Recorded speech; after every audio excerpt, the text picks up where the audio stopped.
Bonjour à tous. Alors, ça me fait vraiment plaisir d'être parmi vous aujourd'hui pour vous présenter le recrutement international comme étant une des solutions pour combler votre besoin de main-d'œuvre. Donc, par curiosité, comme ça, à main levée, parmi vous, combien d'entreprises ont déjà recruté des travailleurs étrangers à l'international? Vous êtes combien? Ah, quand même, 1, 2, 3, 4, 5, 6. Combien sont intéressés, souhaitent en apprendre un peu plus sur comment ça fonctionne aujourd'hui? Oui, c'est la majorité, hein? C'est ça. Donc, j'espère qu'au terme de la présentation, vous allez être bien outillés pour comprendre quelles sont les principales étapes, mais aussi combien ça coûte, quels sont les délais, par où on commence et quelles sont les ressources là, pour vous appuyer dans ce projet-là. Donc, je vous propose de commencer tout de suite, donc, avec la première diapo. Et vous avez des copies papier qui vous ont été présentées, distribuées là, juste avant ma présentation. Comme ça, vous allez pouvoir suivre là, tout au long, parce que je ne suis pas certaine qu'en arrière, vous pouvez bien peut-être voir l'écran ici. Donc, la première diapo, elle est éloquente dans le sens où on remarque bien là, que le besoin de main-d'œuvre, les besoins de main-d'œuvre sont à la grandeur du Québec. Donc, c'est 1,3 million d'emplois qui sont à pourvoir là, d'ici 10 ans. Et 20 de ces emplois-là seront comblés là, par des travailleurs issus de l'immigration. Dans votre région, de 2015 à 2019, on le voit, c'est 18 600 emplois qui ont été comblés là, dans le Bas-Saint-Laurent. Puis partout ailleurs, là, beaucoup de besoins. Ce qui m'amène à vous présenter le virage entreprise du ministère dans un premier temps. Je l'appelle virage entreprise parce qu'avant, nous étions, disons, pas très présents sur le territoire et aujourd'hui, vous avez 40 personnes qui sont dans toutes les régions du Québec. On les appelle les conseillers en partenariat, comme mon collègue ici qui est basé à Rivière-du-Loup, Pierre-Luc Turgeon, qui est votre conseiller en partenariat. Donc, le ministère s'est déployé sur tout le territoire à plusieurs bureaux. Il y a aussi quelqu'un qui est à Rimouski, ici, dans la région, qui est Martine Tousignan. Donc, ce sont des portes d'entrée pour vous, les entrepreneurs. Pour toute question en matière d'immigration, ces personnes-là sont là pour vous. Vous pouvez leur écrire, les appeler, et puis ils vont rechercher l'information s'ils ne l'ont pas là, auprès du central, là, auprès du ministère à Montréal, puis ils vont pouvoir vous revenir avec les réponses. Là. Donc, c'est vraiment des guichets uniques pour vous. Donc, votre personne, votre guichet unique, c'est vraiment Pierre-Luc Turgeon qui est là, ici dans la salle aujourd'hui. En plus d'être présent dans toute la province, le ministère a aussi créé un service qui s'appelle le service d'accompagnement au recrutement international, service auquel j'appartiens. Donc, nous sommes des conseillers en affaires internationales et nous pouvons vous accompagner, les entreprises, là, dans toutes vos démarches là, pour pouvoir combler des postes avec le recrutement à l'international. Donc, concrètement, on peut vous informer sur toutes les démarches d'immigration, comment ça fonctionne. On peut vous aider dans vos démarches de prospection, donc trouver un candidat à l'étranger. On développe aussi des outils. Je réponds au téléphone. Je suis votre responsable là, ici dans le Bas-Saint-Laurent. Donc, je réponds aussi à toutes vos questions quand vous êtes rendu à des projets de recrutement à l'étranger. Puis, je travaille aussi avec nos partenaires qui sont Montréal International, Québec International, Société de développement économique de Drummondville aussi, qui ont leur propre programmation, finalement, de mission de recrutement aussi à l'étranger, puis ils font de l'accompagnement aussi. Donc, des fois, je peux vous référer à ces partenaires-là, dépendamment de votre besoin. Donc, on est un tout nouveau service qui vous accompagne là, dans vos démarches pour le recrutement à l'international de travailleurs étrangers temporaires. En plus de nos bureaux de Montréal, en plus de Pierre-Luc qui est là pour vous, on a aussi des bureaux qui sont à l'étranger. On a des bureaux à l'étranger, notamment à Paris, Mexico, ça fait déjà plusieurs années. Un tout nouveau bureau qui vient d'ouvrir à Los Angeles et un autre qui ouvrira prochainement à Hong Kong. Donc, ce sont des Québécois qui sont basés dans ces bureaux-là et qui tissent des liens avec des partenaires en emploi locaux, par exemple. Pour le bureau de Paris, on tisse des liens très forts avec Pôle emploi, qui est l'Agence nationale d'emploi de la France, ce qui nous permet de travailler avec le gouvernement, finalement, pour développer des activités, des initiatives, faire des missions de recrutement sur le territoire, puis avoir la collaboration, finalement, aussi du gouvernement qui nous aide dans la mise sur pied de ces initiatives-là. Vous avez déjà sûrement entendu parler, par exemple, des journées du Québec à Paris. Donc, c'est un grand événement qui a lieu 2 fois par année. Les entrepreneurs peuvent s'inscrire, peuvent diffuser des offres d'emploi, reçoivent des candidatures, se déplacent à Paris, rencontrent des candidats pendant 2 jours. Mais tout ce travail-là se fait là, en collaboration avec Pôle emploi qui nous dit, par exemple, on est d'accord pour travailler avec vous, venez recruter chez nous dans tel ou tel poste. Mais pour tel autre poste, ou pour nous, ce sont des métiers qui sont en tension, on vous permet de venir recruter, mais jusqu'à une limite des fois de 50 % ou autre. Donc, on travaille vraiment de gouvernement à gouvernement. Avec Mexico aussi, on a une très belle collaboration. Paris ratisse aussi la Tunisie, le Maroc, avec qui on a déjà des collaborations d'établies. Au niveau de l'Asie, j'ai des collègues là, qui reviennent du Vietnam et qui reviennent aussi des Philippines, pour tenter d'établir des canaux de communication avec ces territoires-là aussi. Puis sur la côte, ouest, c'est un nouveau bureau. Donc, Los Angeles, c'est beaucoup les TI, là, c'est de développer des liens pour recruter cette main-d'œuvre-là. Les bureaux participent aussi à toutes sortes d'événements à l'étranger, donc ça peut être des salons étudiants, des foires de l'emploi. Donc la visibilité du Québec est vraiment aussi assurée par tous ces bureaux et par les antennes qui seront à venir. Là, il y a une dizaine d'antennes qui vont être implantées aussi un peu partout dans le monde là, au cours des prochains mois. Donc on va être bien équipés pour identifier les bons bassins de main-d'œuvre partout à l'international puis vous aider là, à trouver des bons candidats.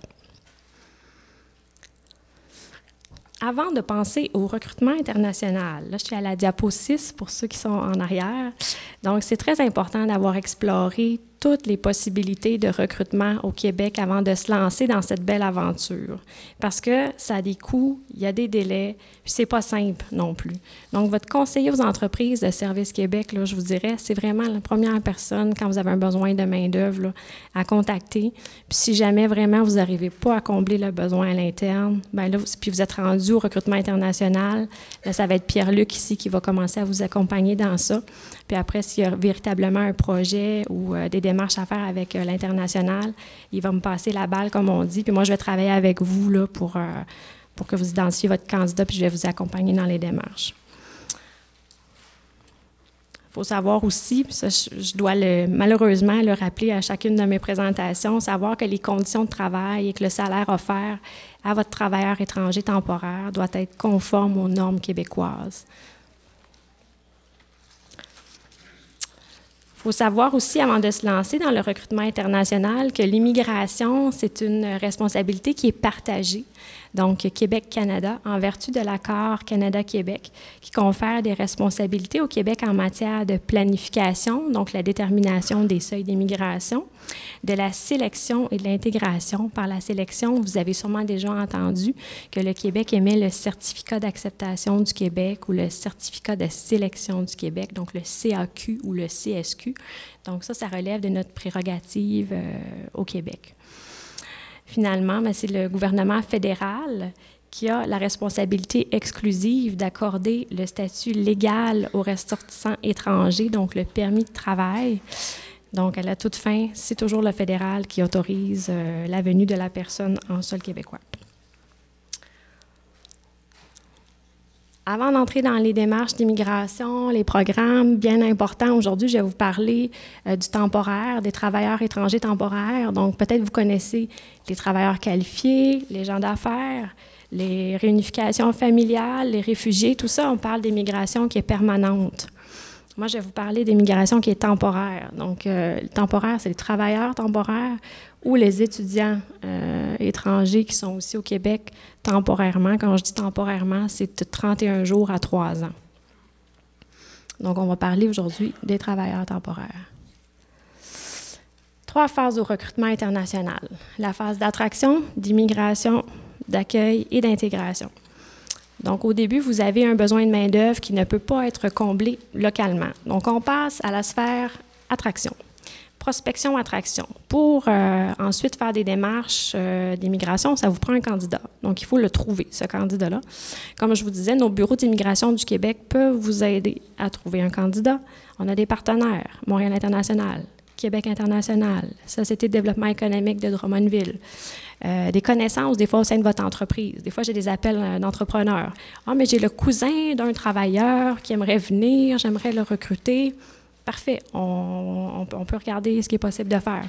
Ça peut être du bouche à oreille aussi. Donc, une fois que vous avez votre candidat, puis si vous ne l'avez pas, je peux vous aider à l'identifier. On passe à l'étape immigration, donc toutes les démarches d'immigration, puis on va y revenir. Et dans un troisième temps, ça ne s'arrête pas quand le travailleur arrive, hein. Après, il y a tout l'accueil et l'intégration. L'accueil en entreprise, mais aussi dans son milieu. Donc, ça prend du temps, ça aussi, puis ça peut être prenant. Donc, on va en parler. Donc, comment recruter un travailleur? Je vous ai déjà mentionné plusieurs pistes. Pour vous donner peut-être concrètement là, un exemple, j'ai un restaurateur de la Beauce qui m'a appelé avant les fêtes, qui m'a dit « Valérie, je recherche des cuisiniers diplômés. Je ne sais pas par où me tourner pour en recruter. J'en ai besoin de 6. » J'ai dit « OK. » Donc, je dis, bien, on a quand même un bon partenariat avec le Mexique. Peut-être que je sais que notre bureau d'immigration du Québec à Mexico travaille beaucoup avec les écoles aussi de formation au Mexique. On a des bons liens. Peut-être on peut explorer ça. Donc, finalement, avec le partenaire mexicain, il y a des offres d'emploi. Les 6 offres d'emploi ont été affichées sur le site web du partenaire mexicain qui en a fait aussi la promotion auprès des écoles. Il y a plusieurs CV très intéressants de candidats qui ont été soumis. Et l'avantage d'avoir un partenaire, c'est qu'il fait déjà le premier filtre au niveau des CV. Parce que venir au Canada, venir au Québec, c'est un rêve souvent dans plusieurs pays. Donc, des fois, même si les gens n'ont pas le profil, ils vont quand même postuler. Puis ça peut vraiment engorger là, une boîte courriel. Donc, le partenaire, lui, s'assure que les CV qui se rendent jusqu'à l'entrepreneur, bien, ce sont des CV qui correspondent à l'offre d'emploi. Donc, mon restaurateur, il y a eu une vingtaine, je dirais, de CV qui a regardé. Il a passé ensuite des entrevues Skype dans les bureaux de l'Agence nationale d'emploi sur place, là, au Mexique. C'est-à-dire les candidats étaient au Mexique, lui était ici, là, mais les candidats se sont déplacés dans ces bureaux-là pour faire les entrevues Skype. Il y a eu 2 entrevues par candidat, puis finalement, bien, il a fait déjà toutes ces démarches-là au retour des fêtes, envoyer ses papiers, tous ses formulaires pour le recrutement de 6 cuisiniers diplômés. Donc, c'est quelque chose qui est possible. Travailler directement avec le partenaire sur place. Si vous n'avez pas de candidat, on peut. C'est vraiment de l'accompagnement personnalisé, donc on peut moduler. C'est vraiment.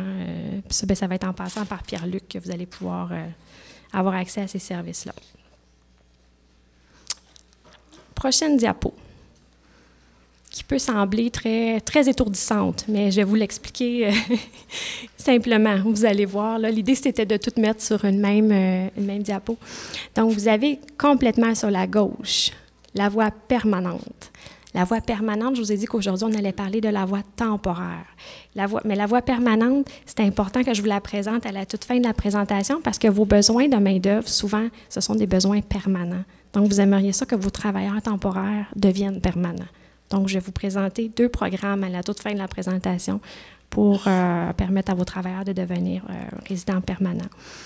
Sinon, on regarde la voie temporaire. Il y a la voie avec permis de travail, il y a la voie sans permis de travail. Ce qu'il faut savoir, c'est que c'est toujours Immigration, Réfugiés, Citoyenneté Canada, IRCC, donc le fédéral, qui émet le permis de travail. Il y a seulement dans quelques cas à peine là, où il n'y a pas besoin de permis de travail. Donc, sans permis de travail, on parle de conférenciers, des personnes qui sont en tournée, des diplomates, des prêtres. C'est à peu près tout, là. Okay? La clientèle qui ne nécessite pas de permis de travail. Sinon, pour tous les autres postes, c'est avec permis de travail. Et là, ce que je vais vous présenter, c'est 2 programmes. Le programme PTET, donc le grand rectangle orange, qui s'appelle le Programme des travailleurs étrangers temporaires. Et je vais vous présenter brièvement le PMI, sur la droite en bleu, qui est le Programme de mobilité internationale. Ce sont les 2 programmes, là, les 2 voies d'immigration pour le temporaire. Le PTET, donc celui qui est orange, c'est un programme qui est géré conjointement avec le gouvernement fédéral, alors que le PMI, il est géré strictement par le fédéral. Donc, le PTET, je vais m'attarder un petit peu plus longtemps sur lui. En rouge, je vous ai mis les différents volets du programme. Sur la gauche complètement, donc le PTAS, c'est le Programme des travailleurs agricoles saisonniers. FSD, fournisseur de soins à domicile. Je n'en parlerai pas aujourd'hui parce que je vais me concentrer vraiment sur je ne parlerai pas de l'agricole ni des fournisseurs de soins.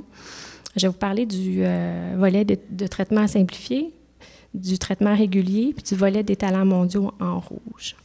Ce qu'il faut comprendre de ce programme, puis là, je vous le résume, 3 grandes étapes. Il y a la demande d'évaluation d'impact sur le marché du travail. Vous l'avez dans le bas.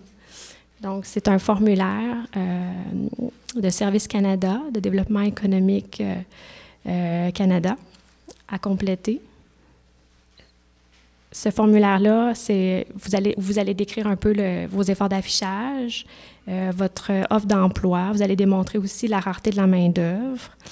Vous allez l'envoyer au gouvernement fédéral, mais vous allez nous l'envoyer aussi parce qu'on regarde certaines sections, notamment le salaire, les conditions de travail. Et tout ça vise à ce qu'on puisse délivrer conjointement avec le fédéral un avis éventuellement qui sera positif. Donc, la venue de ce travailleur-là étranger aura un impact positif sur le marché du travail canadien. Donc, si l'évaluation elle est positive, c'est ce que vous allez recevoir. Simultanément à ça, il y a la demande de sélection temporaire à compléter en vue de l'obtention du certificat d'acceptation du Québec, donc du CAQ. Donc, c'est la deuxième étape. Donc, première étape, demande de IMT. Deuxième étape, demande de sélection temporaire en vue de l'obtention du certificat d'acceptation du Québec. Ça, c'est vraiment un formulaire qui est envoyé à nous au midi. C'est vraiment le candidat comme tel. Tout son parcours, ses expériences, ses diplômes. C'est ça. C'est à nous transmettre là, au midi. Avec ces 2 pièces-là, quand vous allez recevoir le CAQ puis l'évaluation d'impact positif, vous transmettez ça à votre travailleur qui va demander, lui, son permis de travail. Donc, la 3e étape, le permis de travail, c'est vraiment le travailleur qui le demande. Est-ce que c'est clair jusqu'ici? J'essaie de l'expliquer simplement, mais des fois, est-ce que c'est clair? IMT, demande de sélection temporaire pour l'obtention du CAQ, permis de travail qui doit être demandé par le travailleur. Parfait. Donc, on plonge dans le PTET, le Programme des travailleurs étrangers temporaires. Donc, le premier volet que je vous présente, c'est le volet des postes à bas salaire. Bas salaire, ce qu'on entend par bas salaire, c'est moins de 21,75 de l'heure, OK? Parce que c'est le salaire horaire médian au Québec. Ce que vous devez faire, vous devez afficher votre offre d'emploi au moins 4 semaines avant de transmettre votre premier formulaire, votre demande d'évaluation d'impact sur le marché du travail. Et vous devez laisser un des modes, c'est 3 modes, hein? C'est le site de guichet emploi du gouvernement fédéral, c'est placement en ligne au niveau du Québec, et un autre mode d'affichage. Donc, 3 modes où vous devez afficher votre poste et en laisser un des modes affichés là, tout au long des démarches d'immigration. Ça va c'est vraiment une exigence là, pour le bas salaire, aussi pour le haut salaire. Mais ce qui est très important à savoir pour ce volet-là, c'est que le permis de travail qui va être offert après par IRCC ne pourra pas dépasser 12 mois. Donc, je vais y revenir un peu plus tard. Si jamais vous pensez offrir un peu plus de 21,75 ou 21,75, ou si votre poste que vous souhaitez combler est à 21,25, peut-être une réflexion là à faire. Si j'offre un peu plus, je pourrais avoir un permis de travail d'une durée potentiellement plus longue, donc je n'aurai pas à refaire les démarches. Autre point très important, c'est le nombre de permis de travail qui ne peut pas dépasser 10 du nombre d'employés que vous avez dans votre entreprise. C'est-à-dire que si vous êtes 10 employés dans votre entreprise, vous ne pouvez pas recruter plus qu'un travailleur étranger temporaire à bas salaire. Il y a aussi un refus de traitement de IMT, donc d'études d'impact sur le marché du travail, pour plusieurs postes dans le secteur de la restauration et de l'hébergement. Lorsque le taux de chômage est à plus de 6 % dans la région, et c'est le cas ici, c'est à 6,1 OK? Mais c'est le taux de chômage du 1er avril là, qui est utilisé pour toute l'année, donc c'est possible que ça change. Mais actuellement, ça signifie qu'on ne peut pas recruter pour les postes qui sont affichés ici. Vous les avez, là, agents de sécurité, personnel assimilé des services de sécurité, des caissiers, des garnisseurs de tablettes, des serveurs au comptoir, personnel de soutien en service d'hébergement, préposé à l'entretien ménager, au nettoyage, nettoyeur spécialisé, concierge, aide de soutien des métiers, manœuvre en construction, manœuvre en aménagement paysager.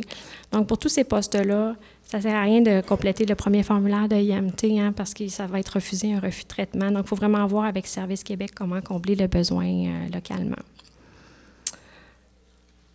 Pour ce qui est du volet des postes à haut salaire, qu'on considère haut salaire à 21,75 ou plus, vous devez afficher l'offre d'emploi aussi là, à 4 semaines, même chose que le bas salaire, mais la durée de l'IMT qui vous sera délivrée, ça pourrait être jusqu'à un maximum de 3 ans.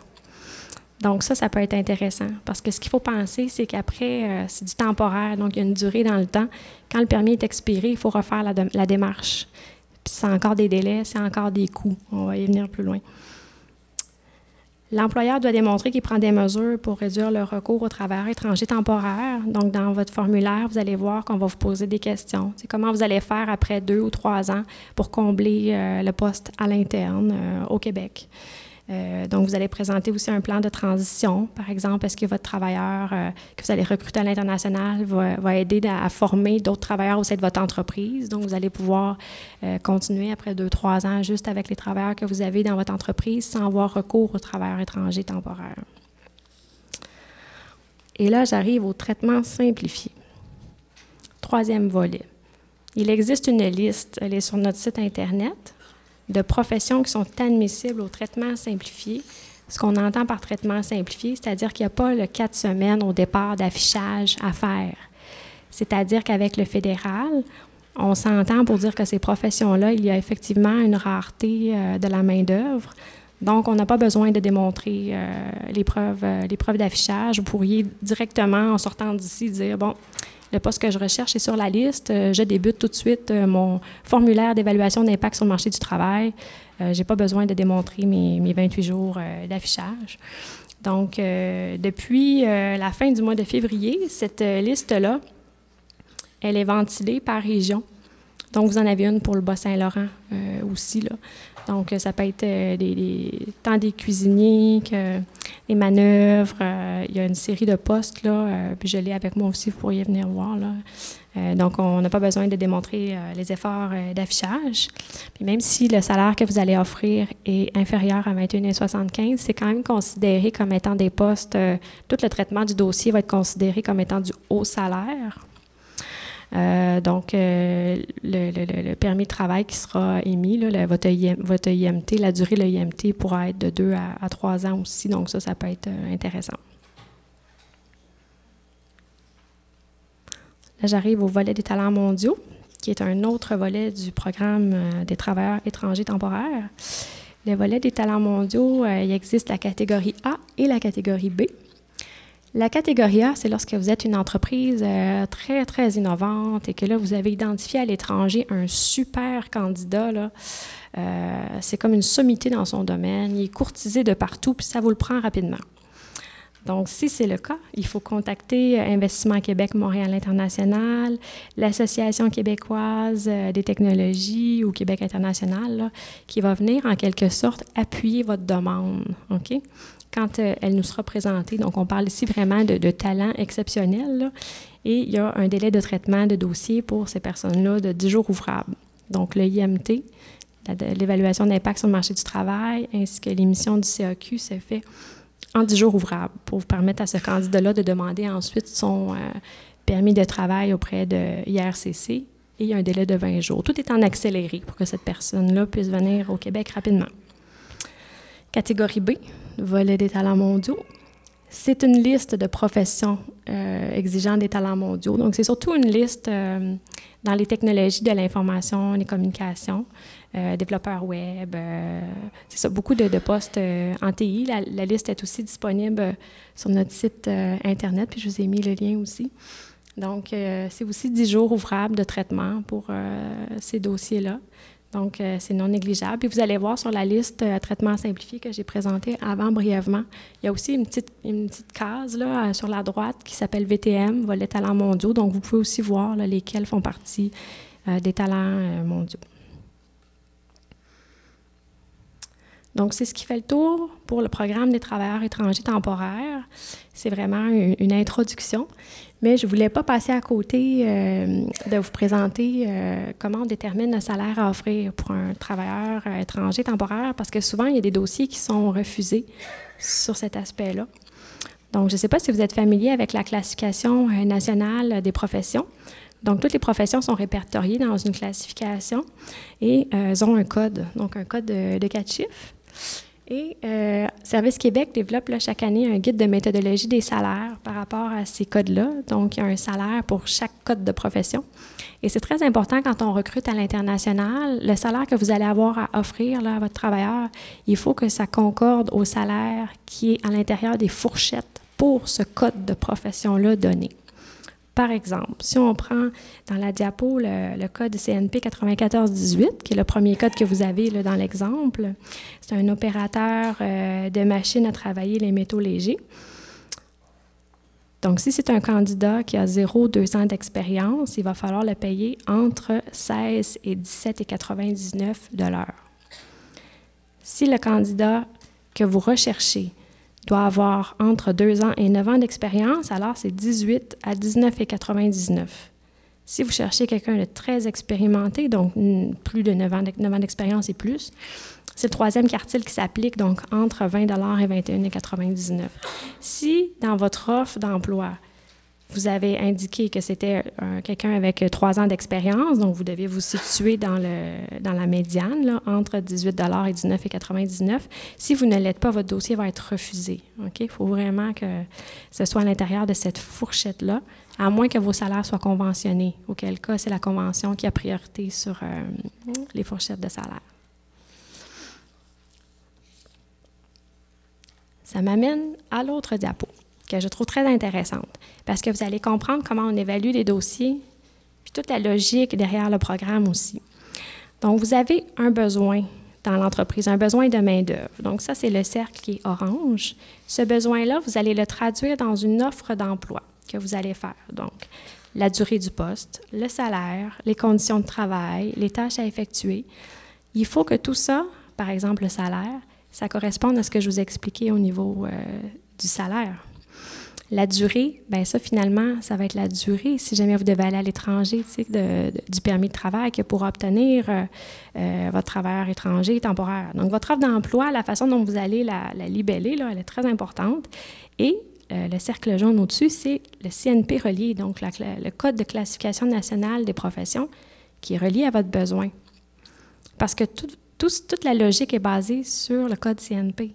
Il faut que votre besoin corresponde à un code CNP, à une profession, parce qu'on va évaluer le salaire selon ce code-là et tout le reste aussi. Ensuite, vous avez le profil de votre candidat. Il va falloir qu'il corresponde à votre besoin, mais aussi au profil du code CNP, parce que dans un code CNP, il y a aussi toute la description de tâches, puis il y a aussi toutes les conditions d'accès à la profession, c'est-à-dire que ce n'est pas n'importe qui peut arriver au Québec puis être soudeur, par exemple. Il y a probablement des formations requises, et ça va être stipulé avec le numéro de CNP, dans la section « Conditions d'accès à la profession ». Donc, il faut que votre candidat ait ces conditions-là. J'ai eu un dossier la semaine dernière d'une dame, une candidate, là, un entrepreneur qui voulait amorcer les démarches, mais qui me dit « Valérie, je ne suis pas certaine, elle n'a pas, c'est écrit, souvent vous allez voir, c'est libellé dans les CNP, tel diplôme est habituellement exigé ou peut être exigé ou est exigé ». Donc, des fois, est-ce que ça va être exigé? Est-ce que ce ne sera pas exigé? La candidate n'avait pas le diplôme, mais avait beaucoup d'expérience. Est-ce que ça compte? Comment? Donc, des fois, juste me parler, moi, on peut faire des téléphones, voir avec Pierre-Luc aussi, là.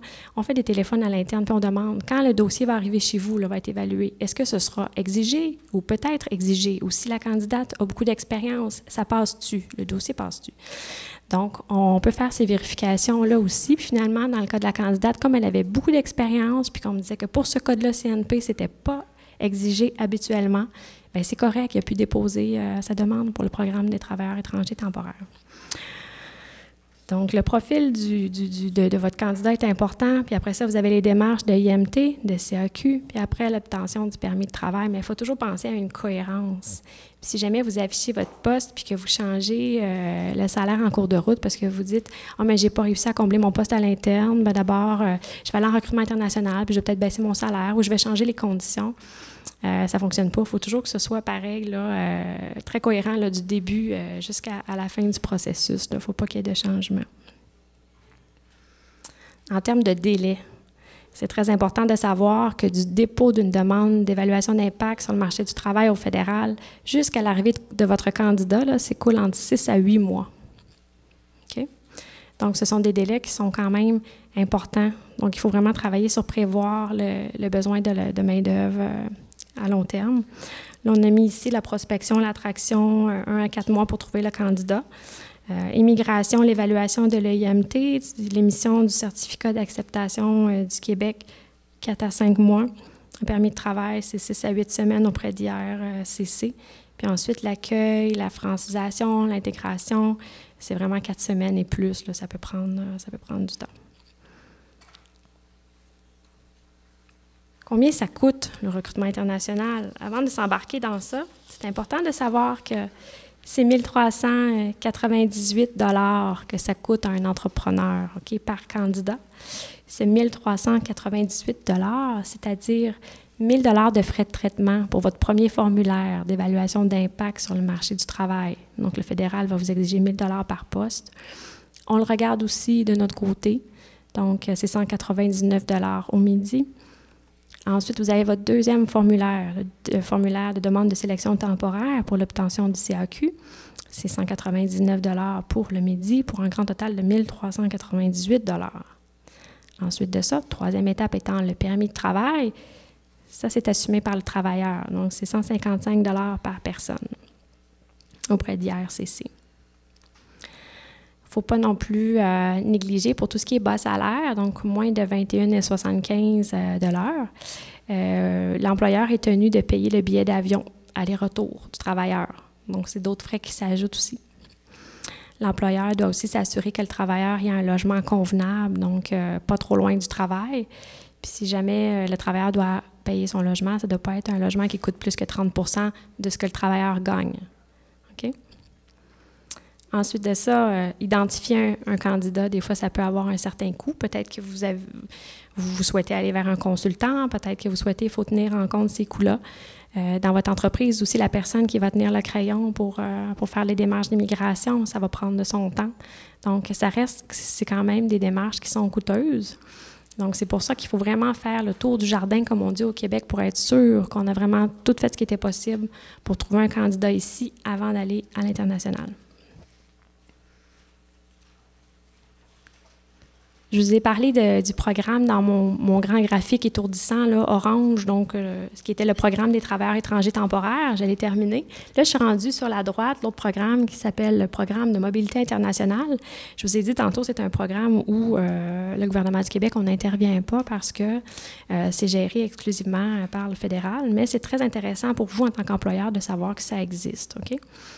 Donc, dans ce programme, il n'y a pas d'évaluation d'impact sur le marché du travail. Donc, le premier formulaire dont je vous ai parlé tantôt fédéral, on n'a pas à faire cette étape-là. Donc, là, je vous ai mis ici quelques exemples de codes de dispense de IMT. Donc, des travailleurs qui sont mutés à l'intérieur de multinationales, des conjoints de travailleurs étrangers temporaires aussi vont avoir un permis de travail, mais il n'y aura pas besoin d'avoir de IMT. Les experts en mission au siège de l'OACI, des fois, c'est des cas aussi très précis, là. Mais ça m'amène à ça ici, Expérience internationale Canada. C'est vraiment ça que je voulais vous parler aujourd'hui parce que j'ai plusieurs entreprises qui recrutent des travailleurs étrangers temporaires via ce programme-là, notamment le volet jeunes professionnels qui est juste au milieu. En fait, le gouvernement canadien a des ententes avec une trentaine de pays pour la mobilité de jeunes professionnels. Par jeunes professionnels, on entend des jeunes de 35 ans ou moins. Il faut voir, là, selon les ententes, des fois c'est 30 et moins, des fois c'est 27 et moins. Il faut vraiment vérifier là, avec chacun des pays, mais ça permet d'obtenir là, un candidat, les délais de traitement, là, un permis de travail, les démarches sur le site web du fédéral, on dit en 8 semaines. Là. Donc c'est très court. Puis il n'y a pas de IMT, il n'y a pas de CAQ, C'est vraiment une démarche à faire auprès du fédéral seulement. C'est un permis de travail qui est fermé, donc qui est vraiment relié à votre entreprise. Et c'est pas pour toutes les professions, c'est vraiment pour les professions, je vous dirais, où il y a un diplôme, là. Donc, ça, c'est possible avec jeune professionnel. Donc, un poste qui requiert là, des études. On appelle ça jeune professionnel, donc un diplôme de formation. Généralement, ce sont des postes qui sont admissibles, mais j'ai toujours de contacter, là, c'est IRCC qui gère ce programme-là, toujours de contacter IRCC pour s'assurer que votre poste, là, ce serait possible. Il y a aussi permis vacances-travail, que vous connaissez peut-être. C'est comme une loterie, permis vacances-travail, dans le sens où, encore une fois, avec tous ces pays avec lesquels on a des ententes, des jeunes qui souhaitent venir au Québec peuvent déposer une demande et être pigés pour pouvoir venir au Québec pour une durée maximale de 24 mois, soit travailler, soit être en vacances. Donc, cette clientèle-là, qui est souvent jeune et francophone, elle est souvent mobile aussi.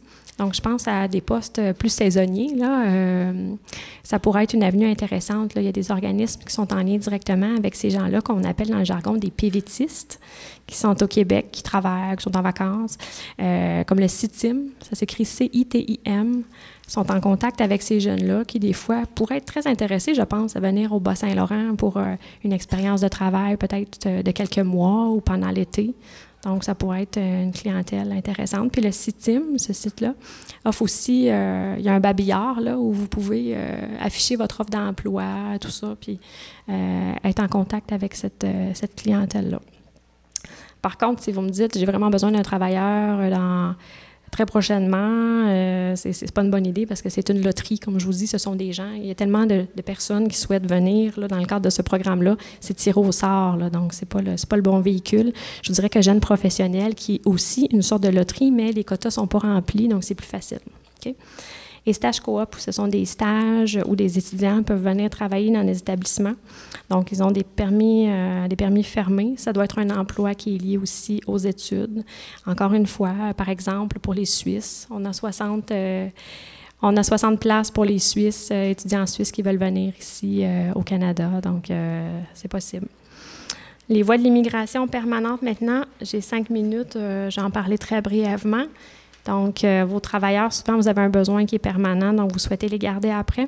Le programme de l'expérience québécoise, lorsque un travailleur étranger temporaire a fait 12 mois de travail au Québec à temps plein, donc 30 heures semaine ou plus, il maîtrise bien le français à un niveau intermédiaire avancé, peut déposer sa demande dans le cadre du PEC. Le dossier va être évalué en 20 jours. Il va obtenir son CSQ, Certificat de sélection du Québec, et ensuite, il va demander sa résidence permanente. C'est très, très, très intéressant comme délai et comme démarche. Là, c'est assez simple. Okay? Donc, même les PVTistes qui sont ici et qui travaillent ou qui étudient, c'est très intéressant pour eux, au courant de leurs 2 ans, d'accumuler 12 mois de travail à temps plein parce qu'ils peuvent déposer après au PEC. L'autre programme, c'est le PRTQ, le Programme régulier des travailleurs qualifiés. Donc, peut-être vous en avez entendu parler avec le système de déclaration d'intérêt qui s'appelle ARIMA. Donc, c'est possible pour un travailleur qui est à l'étranger de déclarer son intention de venir immigrer de façon permanente au Québec. Donc, il va déposer une déclaration d'intérêt dans ARIMA et ensuite, il pourra être invité à déposer une demande de sélection permanente. Si ça va être nous, le ministère, là, on va avec selon certains critères, finalement, là, on pourra inviter cette personne-là à déposer un dossier selon les besoins du marché du travail. Donc, je vais m'arrêter ici. J'avais l'accueil francisation, un petit 5 minutes, c'est-tu correct? OK. Oui, c'est bon. On va faire ça comme ça, un petit 5 minutes, parce que la 3e phase du recrutement international, c'est l'accueil, la francisation et l'intégration. Donc, pour ce bout-là, je vais laisser la parole à Julie-Christine Hélas, qui est de la MRC de Kamouraska, qui va vous entretenir un peu plus sur cet aspect-là. Alors bonjour à tous, je vais y aller très rapidement. Je vais peut-être même prendre moins que 5 minutes pour se laisser la place aux questions. Je m'appelle Julie-Christine Hélas, je suis votre agente de mobilisation à l'immigration. C'est un beau titre qu'on retient facilement, je suis votre amie. Vous pouvez donc me contacter à la MRC de Kamouraska. Mon rôle, c'est vraiment de travailler à la préparation du territoire pour l'accueil de personnes immigrantes. C'est aussi de travailler à la concertation du territoire, des organismes, des intervenants et de vous, employeurs, pour rendre le territoire kamouraskois encore plus accueillant, encore plus inclusif, mais aussi pour mettre en place les conditions qui vont favoriser la pleine participation en français des personnes immigrantes au développement de nos communautés. Alors, est-ce qu'il y a des immigrants ici ? Oui. En fait, on est un peu plus de 500 ici au Kamouraska, si on tient compte des étudiants, des travailleurs temporaires, des travailleurs agricoles, des résidents permanents. On a recensé au niveau de la MRC environ 26 nationalités différentes sur le territoire du Kamouraska. Donc, c'est pas très nouveau finalement, hein, les immigrants qui s'en viennent. Ils ont également différents statuts, comme je vous le disais. On sait que les entreprises de plus en plus se tournent vers l'immigration pour combler les besoins en main-d'œuvre. Et savez-vous quoi? Après le travail, nos beaux immigrants, on veut quand même qu'ils puissent s'intégrer dans les communautés et c'est là-dessus qu'on travaille. On travaille présentement en fait à la mise en place d'un continuum de services en partenariat avec différents organismes pour permettre tout simplement de répondre aux besoins des personnes immigrantes, peu importe finalement le stade où elles en sont dans leur parcours. Est-ce qu'elles ont besoin d'aide en installation? Est-ce qu'elles ont besoin de soutien psychologique? Est-ce qu'elles ont besoin d'un accompagnement pour l'inscription auprès du médecin de famille? Donc tout ça, c'est ce qui va venir finalement alléger votre tâche. Présentement, on développe un petit quelque chose à Saint-Pascal, mais c'est un service qui va pouvoir être exporté dans les différentes communautés et qui donc intègre des services d'organismes communautaires, mais aussi des bénévoles qui vont pouvoir faire des jumelages avec les personnes immigrantes qui arrivent ici.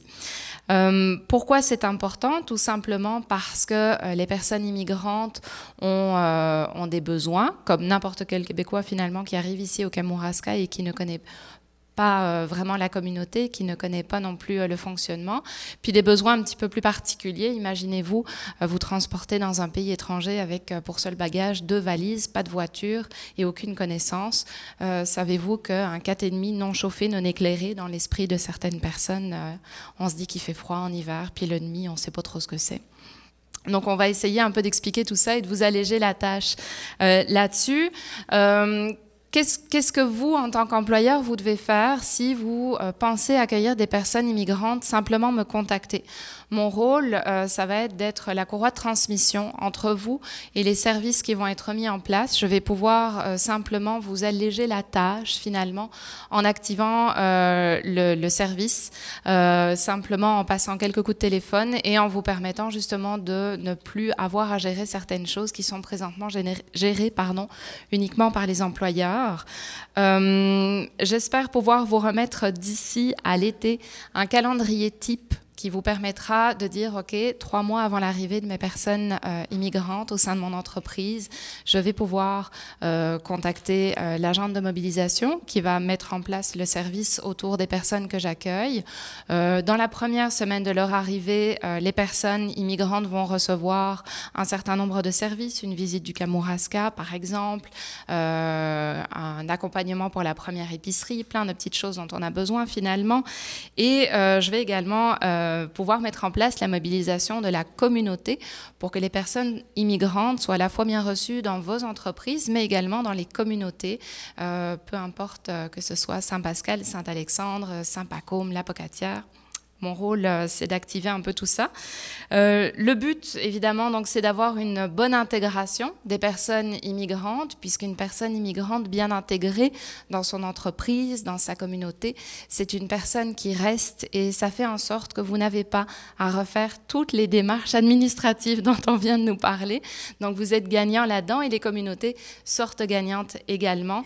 Le tout en collaboration, notamment avec Service Québec et avec le Midi. midi avec notre conseiller en partenariat, Pierre-Luc, auquel je cède la parole.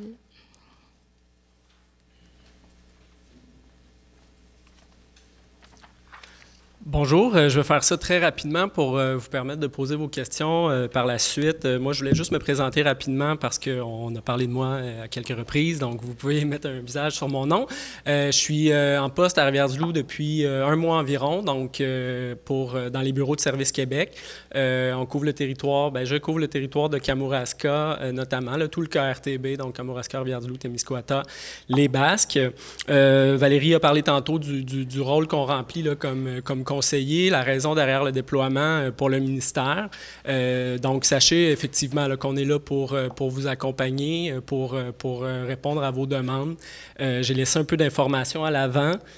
Si vous voulez en prendre, je laisserai quelques cartes d'affaires, mais mes coordonnées sont sur le site Internet aussi. Dans la présentation, il y avait quelques diapositives sur les services qui sont à votre disposition. Donc, nous, c'est certain qu'on arrive dans la région, on s'inscrit en complémentarité avec d'autres organismes qui sont sur place, d'autres organismes gouvernementaux qui ont leur rôle à jouer aussi. Et on se parle tous, donc c'est la bonne nouvelle. Il y a Marie-Claude qui est ici, qui est la conseillère en entreprise pour Service Québec, qui offre différents conseils pour tout ce qui est... D'abord, Valérie parlait de l'importance là, en matière de bien identifier les besoins, d'explorer les bassins de main-d'œuvre ici au Québec. Donc, Emploi Québec, Service Québec va être là pour vous aider là-dedans. Puis va aussi être là pour vous aider une fois que l'embauche est faite pour la gestion de la diversité en entreprise, notamment la francisation d'entreprise. Donc, vous pouvez vous tourner vers Service Québec, vers Emploi Québec pour ça. Vous les avez dans les diapos, là, je les ai plus à l'écran. Il y a Entreprise Québec qui est le guichet unique, en fait, pour toute demande que vous pouvez avoir en ces matières-là. Vous pouvez faire une demande en ligne sur le site d'entreprise. C'est entreprise au pluriel.gouv.qc.ca ou par téléphone. Et vraiment, c'est le point de chute pour, après ça, faire une transmission là, des demandes aux bons intervenants. Pour notre part, au midi, effectivement, Valérie a bien présenté notre champ d'intervention. Vous pouvez consulter notre site Internet, il y a beaucoup d'informations. Il y a une section entreprise dans laquelle il y a, un formulaire que vous pouvez remplir pour envoyer vos demandes. Mais vous pouvez aussi me contacter directement sans problème pour toute demande d'information générale. Puis on fait une première exploration là, de ce que ça peut impliquer pour vous, les différents volets des programmes que Valérie a présentés, puis évaluer les opportunités qui se présentent à vous, puis après ça, référer aux personnes qui pourront vous appuyer s'il y a des besoins plus techniques. Finalement, une mention, il y a aussi des avocats, des notaires, des consultants de migration dans le milieu à qui vous pouvez référer pour vous aider dans les démarches, le cas échéant. Sachez qu'il y a un registre qui existe des conseillers, des consultants de migration plutôt. Donc, si vous voulez être certain de faire affaire à des personnes qui sont enregistrées, le ministère reconnaît cette pratique-là puis encadre cette pratique-là. Donc, il y a un registre qui est en ligne aussi. Ça fait le tour rapidement. Puis là, je laisserai la parole à vous pour les questions. Donc, nous en sommes rendus à la période de questions. On a un bon 5 minutes pour vous. Donc, allez-y. Émilie passera à travers vous avec un microphone.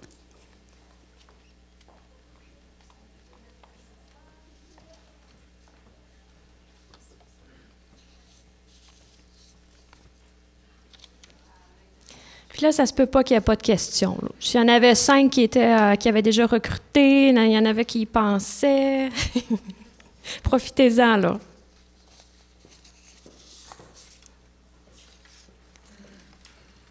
Ceux qui pensent à faire du recrutement, c'est quoi vos... comment je peux dire ça?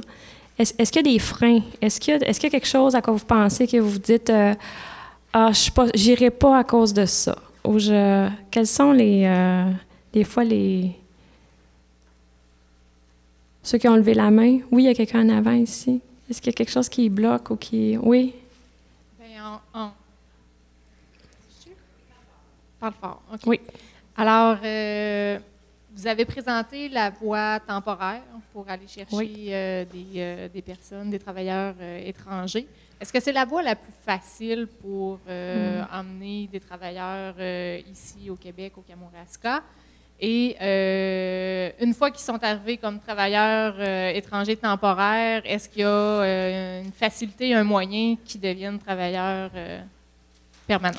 Permanent. En fait, une fois que le travailleur a fait 12 mois de travail chez vous, qui parle français, niveau français intermédiaire avancé, là, c'est possible de déposer au PIC. Comme je le disais tantôt, le programme de l'expérience québécoise, c'est des délais de 20 jours pour obtenir le certificat de sélection du Québec, donc c'est très rapide, mais il faut que la personne parle français. Donc ça, c'est les efforts de francisation là, pendant que votre travailleur va être au sein de votre entreprise, là, c'est super important. Puis je sais que Service Québec offre des services aussi par rapport à ça. Ça, c'est super important. Maintenant, c'est sûr que, est-ce que c'est la voie la plus rapide? En fait, c'est la voie qui existe. Est-ce que c'est la plus rapide? Je peux vous dire qu'on travaille sur les délais, parce que 6 à 8 mois, c'est vrai que ça peut être, des fois, pour une entreprise, un enjeu, les délais. Donc, on travaille là-dessus, puis on est en contact là, avec le fédéral aussi constamment, là, je vous dirais, puis surtout les dernières semaines, pour, c'est ça, essayer de voir où est-ce qu'on pourrait, des fois, réduire des délais ou que ce soit plus facile. On a vraiment cet esprit-là, là, cette volonté-là, que ce soit pour vous le plus simple possible. Puis, je pense que notre existence puis le déploiement territorial, bien, c'est quand même un pas en avant dans le sens où vous avez maintenant des services de proximité en immigration. Donc, on espère que ça va que continuer vers ça. Est-ce qu'il y a d'autres questions?